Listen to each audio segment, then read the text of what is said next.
So, meron tayong 16x squared plus 9y squared minus 96x minus 18y plus 9 equals 0. So, basically, ito is general form ng ellipse.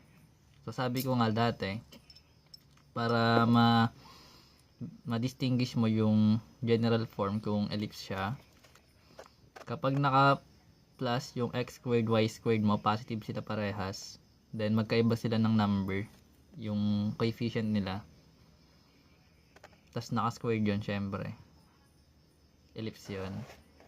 So ngayon, ang ginagawa dito, kung ita-transform natin siya into standard form, ang standard form, remember,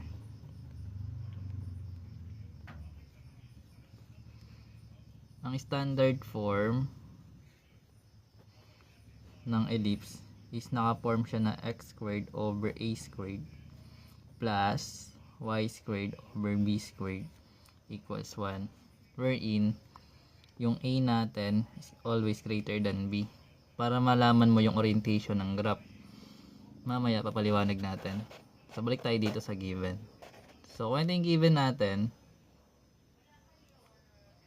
unang gagawin is pagkasamahin mo muna yung may parehas na variable para hindi ka malito. So meron tayo ditong x squared tsaka x dito. So pag pinagsama natin yon, magkakaroon tayo ng 16x squared minus 96x.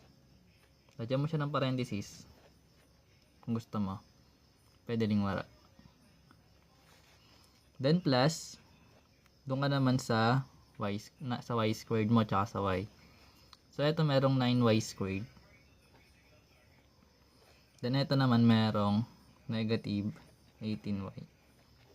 So diba sabi ko lagi may ko-consider yung katabing sign or operation nila. Uy, may dumating nga. Wait lang, tumunog eh. Hey, Gagi, thank you. Ay, meron. Bait mo naman. Thank you ah. Uy. End live na ako. Joke lang. Yun lagi ako pag may nag-give. End live na. Ay, thank you ah. Thank you. Oo. So, pag na-focus ka na dito, dali. Anyways, thank you ulit. So, meron tayo dito. Then, nilipat natin yung constant. Pag sinabi natin constant, yung number na walang variable. So, kung meron tayo ditong 9, pag nilipat natin siya sa kabilang side, magiging minus 9 siya. Di ba ganun lagi? Kapag tumatawid ng equal sign, is nagpapalit ng sign. Ngayon, dito, meron tayong 16x squared tsaka 96x. So, kapag may kasamang coefficient, yung x squared mo or yung y squared mo, ilalabas mo yung lagi sa parenthesis. So, ibig sabihin, kung meron tayo ditong 16, ilalabas natin yon, tapos may matitira ditong x squared. Ngayon, pag dinivide mo to dito, na negative 96x sa 16, ano yung magiging partner netong, ano yung magiging kasama ng x squared mo? Pag dinivide mo yung 96 sa 16, or negative 96x sa 16. So, may matitira dong,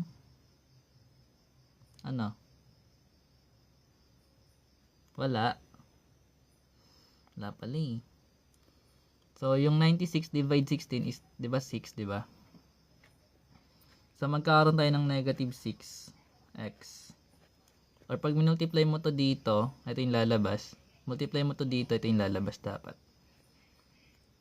So, ngayon meron tayo niyan. Pwede na tayo dito maglagay ng blank kung gusto mo. Pero kung ayaw mo, pwede rin. Ilagay natin later. Pero mas maganda na siya para makatipid ng space. Kasi gagawin natin to as perfect square trinomial. So, dito meron tayong plus. Then, meron tayong 9 naka-partner or nakasama ng y squared mo. So, ibig sabihin, ilalabas mo yung 9. So, pag nilabas mo yung 9, yung y squared matitira sa loob.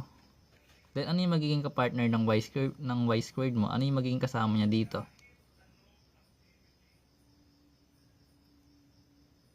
Sagot. Sagot kayo. Madali lang naman yun eh. Kapag dinivide mo yung negative 18y sa 9, magkakaroon ka ng Mali. Negative 2y. Kasama nga lagi yung operation. So, ibig sabihin, kung negative siya, di dapat divide mo sa positive, may negative. At basta gets natin, ay yung mahalaga dito eh. Naintindihan dapat natin. Then plus, yung blank ulit. Then syempre, meron tayo ditong negative 9 sa right. So, dahil nag-plus tayo dito ng blank, ilalagay natin yon. Pero remember, di ba sabi ko, kapag may number yun nasa labas, kailangan mo yun i-multiply doon. So, yung blank dito, sa part na to, tatimes mo yan ng 16. Tapos may isa pa tayong blank dito. Tapos may number siya sa labas na 9. Tatimes natin doon. Ngayon, para makuha mo naman yung mga numbers dito sa mga blanks, gagamitan mo siya ng completing the square. So, yung completing the square is merong b over 2 equals yung parenthesis squared equals yung blank. So, ngayon, yung b natin dito na part is yung ano yung b mo dito sa x squared minus 6x.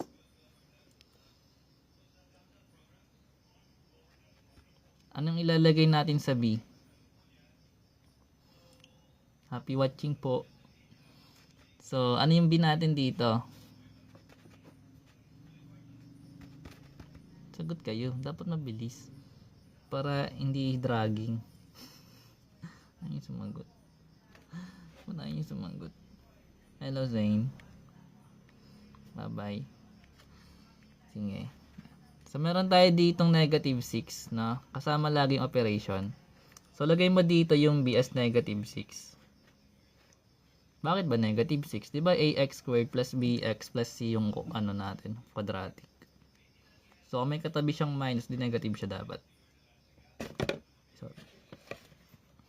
So, ngayon meron tayong negative 6 dito. Pag pinlag mo yon, negative 6 divide 2 is magiging negative 3.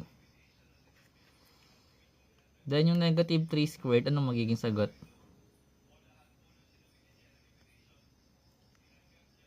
Sagot. Sagot na, guys. Pinipilit pa eh. So, negative 3 squared is magiging 9. So, dahil naglagay tayo dito ng 9, maglalagay din tayo dito ng 9. Naglagay tayo dito ng 9, syempre maglalagay tayo dito ng 9. Para maging balance. So, balik tayo sa kabila. So, meron tayo ditong b over 2 equals parenthesis squared equals yung blank. Ano yung b natin dito sa y squared natin? Apart. Dito, ano yung b natin?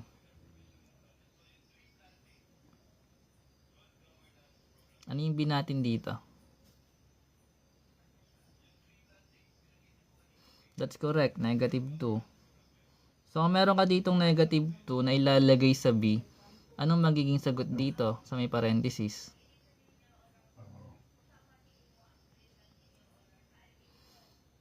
Magiging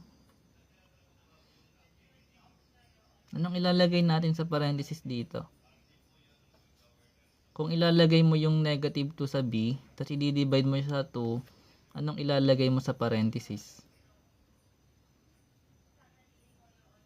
Negative 2 ba? 1? Negative 1. So, dapat negative 1 yung sagot.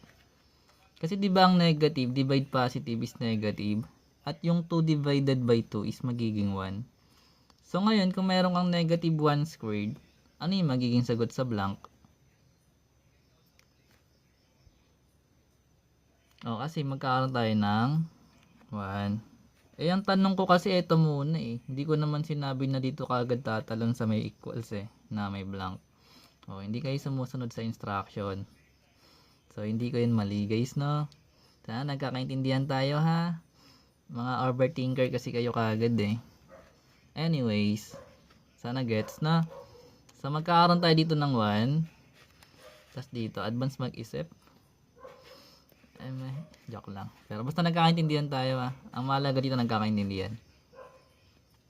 So, ngayon meron tayo nito. So, dito sa una, meron tayong 16 times x squared minus 6x plus 9. So, copy lang natin muna yung 16. Then, eto naman na x squared minus 6x plus 9. Ito yung sinasabi nating perfect squared trinomial. Pag sinabi nating perfect square trinomial, yung factors niya is parehas. Do, madali lang yung kunin kasi may nakalagay na dito sa may parenthesis. Yun na yung magiging partner ng x.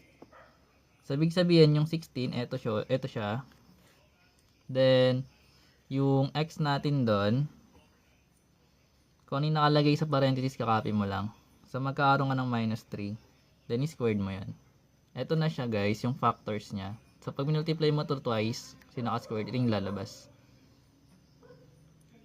Then, plus, sa kabila naman meron tayong 9.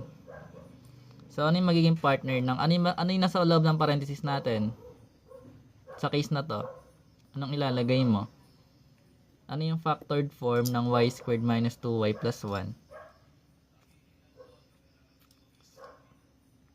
So, magkakaroon ka ng, that's correct. Kasi meron tayong y, then may nakalagay na negative 1.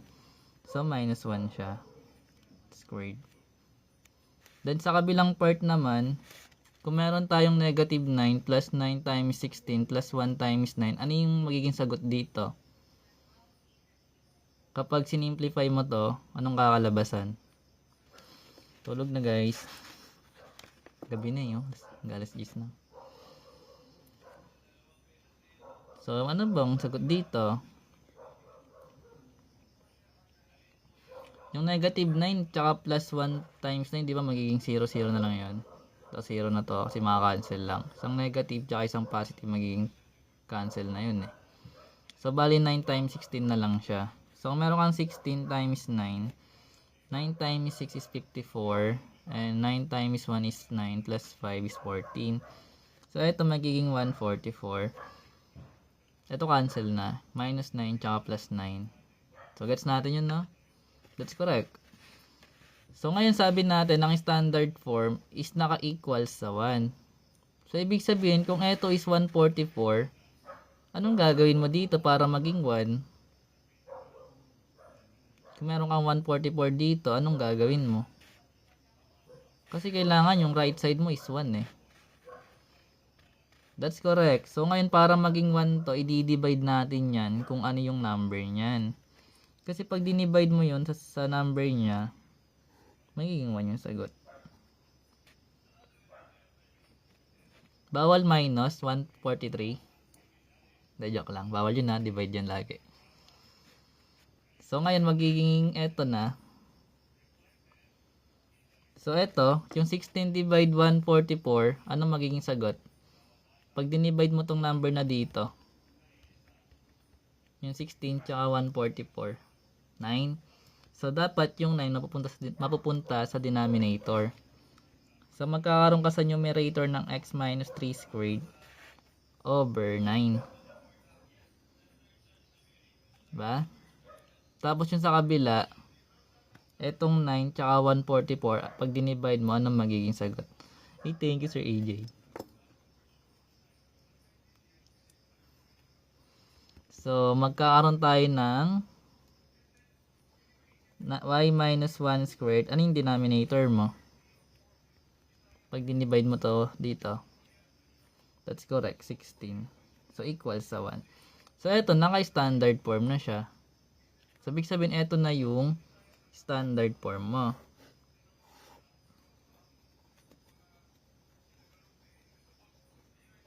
Naintindihan yun? Standard form pa lang yan, no? Pero kung kunin natin pati yung graph na, direktahin na natin to lahat. So, ngayon, kailangan natin ng center. Kasi ang ellipse, may center siya, di ba? So, yung center natin dito, ano? Ano yung magiging center? That's correct, 3 tsaka 1. Sabi nga natin, ang center is naka-HK siya. Wherein ang H is naka-associated sa X. Then yung K sa Y. So ngayon, kung minus yun, magiging plus. Kung minus, magiging plus din. Kasi minus 3, minus 1. Pag plus 3, magiging negative 3. Pag plus 1, magiging negative 1. So, titig method, pwede yun na. Anyways, so meron tayong center. Ngayon, kunin natin yung orientation ng graph. So, saan ba siya elongated. Saan siya ano yung orientation niya? Pag ganito ba siya? Horizontal or pa vertical? Base dito sa standard form. Ano dapat maging itsura ng graph mo?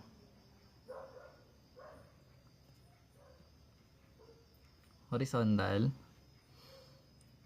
Horizontal pag x. So remember, dito papasok yung a greater than b natin. So ngayon, 'di ba yung a natin is 16. Then under siya ng y. So ibig sabihin, ito yung magiging sagot natin. Kapag mas malaki yung denominator mo sa dalawa, kunyari dito, mas malaki to, under siya ng x, horizontal siya. Pero sa case na to, dahil mas malaki yung 16, tapos under siya ng y, vertical dapat yung graph. So ayun, nagets natin yun, no? Ayun, balik tayo dito. So kailangan natin ng a squared. Ano yung maging a squared natin? Yung 9 or yung 16?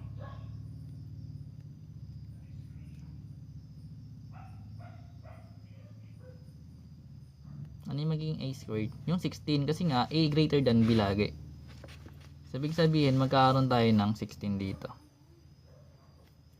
So ngayon pag in-square root mo to, anong kakalabasan? Magkakaroon ka ng 4. So pwedeng plus minus 4 or 4, depende kung anong kakala sa inyo. So meron tayong a na 4. Yun sa kabila, meron tayong b. Yung b natin or yung b squared is yung 9. Then pag in-square root natin to, nung kakalabasan ay 3. That's correct. Kakaintindihan na. Ngayon kailangan natin ng foci. Yung foci, may formula siya sa ellipse na c squared equals a squared minus b squared. So anong magiging sagot natin sa c natin? So yung a squared natin is 16. Yung b squared natin is 9. So magkakaroon tayo ng c squared which is equal sa, anong sagot dito? Sa 16 minus 9. That is 7. Pero dahil ito naka c squared, kailangan mo siya i-square root, di ba? So pag in-square root mo tong 7, magkakaroon ka ng square root of 7. So sa decimal, ano ba to sa decimal? Para pag nag-graph. Mamaya. Kasi mas maganda naka-decimal eh. Pero nasa pagitan to ng ano, ng 2 tsaka 3. 2.6 yata, something like that. Anyways. Nasundan. Wait lang, nanonood si Lola ng flip top. Lipat ko lang.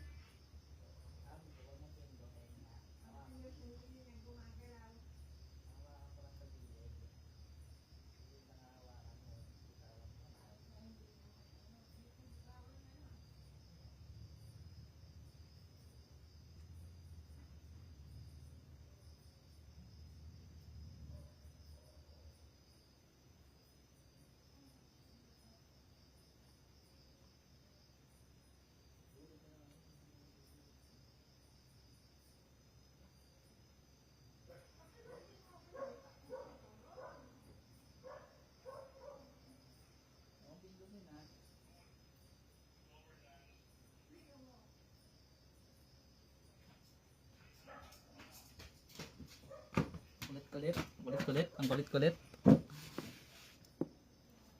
Okay na, andyan ka pa. Yan. So, meron tayong neto guys, no? Ano ko ba yan? Tingnan natin kung kaya. So, dito tayo balik, no? Nasusundan ba? I mean, naintindihan so far? So far, walang tanong. May tanong wala. Naintindihan ba to? Ito muna, naintindihan? Comment nyo nga kung naintindihan nyo, sabihin nyo, yes. May pag ganun. W daw, W. Bakit W? Yan, gusto mo maintindihan. So ngayon, meron tayo na ito guys. Pwede na natin yung graph. Kasi meron na tayong A, B, tsaka C. Then meron na tayong center. At meron na din tayong orientation ng graph. Remember, etong A natin is sa vertices to nakalagay. Lagi yan sa vertices nakalagay. Then yung B natin sa co-vertices. Then yung C natin sa foci. Lagi yan ganyan ha. So remember, kung meron tayong given na mga ganyan, pag kin-Cartesian plane natin siya or pinlat natin sa Cartesian plane, una mong ilalagay yung center. So meron kang 3, 1, saan quadrant siya makikita? Yung 3, 1 mo. So makikita mo to sa quadrant 1, di ba? Kasi pares positive. So, meron tayong 3 units sa right. Then 1 unit sa left. Ay, sa left, sa up. So, 3, 1. Ganyan. Quadrant 1. Ito yung center. So, galing sa center, meron tayong A, yung vertices natin na 4 units upward, tsaka downward. Bakit upward, tsaka downward? Bakit pa ganito siya? Kasi nga, yung orientation natin vertical. Doon yung major axis mo makikita. Kumbaga, sabi ko nga, lagi mong uunahin yung orientation din. Kasi mamaya lang ilagay mo sa kanya, papunta siya dito eh. Pag nilagay mo yung A. So, mamamali ka doon. So, pag alam mo na yung orientation, alam mo na kung saan mo ilalagay yung vertices. So, ibig sabihin, galing dito, maglalagay tayo ng 4 units up tsaka down. So, 1, 2, 3, 4. Dito yung vertex 1 mo. Then vertex 2 naman sa baba. So 1, 2, 3, 4. Ito yun na. Vertex 2. Baka sabihin mo bakit tatlo lang nandito sa baba. Kasama dito guys. Kasi dito tayo nag-start magbilang oh. So galing dito. Pag bumaba ka. 1, 2, 3, 4. So nagets na? Ngayon meron tayong B, yung co-vertices natin. So, galing sa center pa rin, 3 units naman sa left tsaka sa right. So, meron tayong 1, 2, 3. Dito yung makikita. CB1. Kung ano man yung denote nyo sa kanya, pwedeng W or ano. Depende kung anong nalagay sa inyo. Then, meron tayong 1, 2, 3. Pantay mo lang yung sa center. Ito yung CB2 natin. Ngayon, dahil meron ka ng vertices, pwede mo na yan i-plot. Pero kung gusto mo, ilagay mo na ito diretso yung C natin. Ano ba ito sa calculator? Sa decimal. 2 point something to, di ba? Hindi ko alam eh. Basta 2 point something. 2.6 or 2 point, 6 yata. Basta something ganun.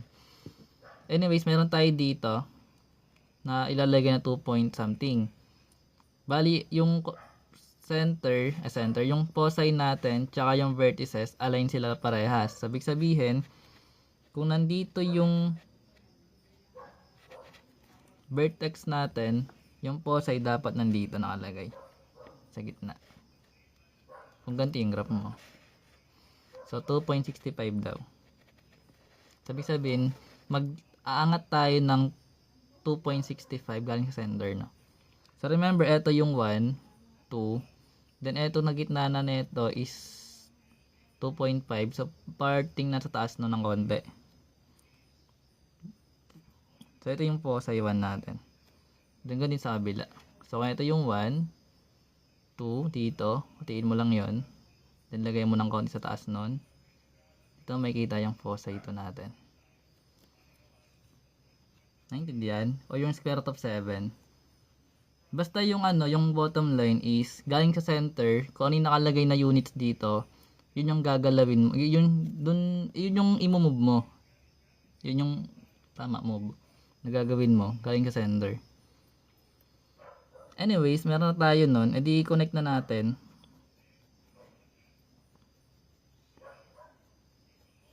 So, ganito yung tsura niya.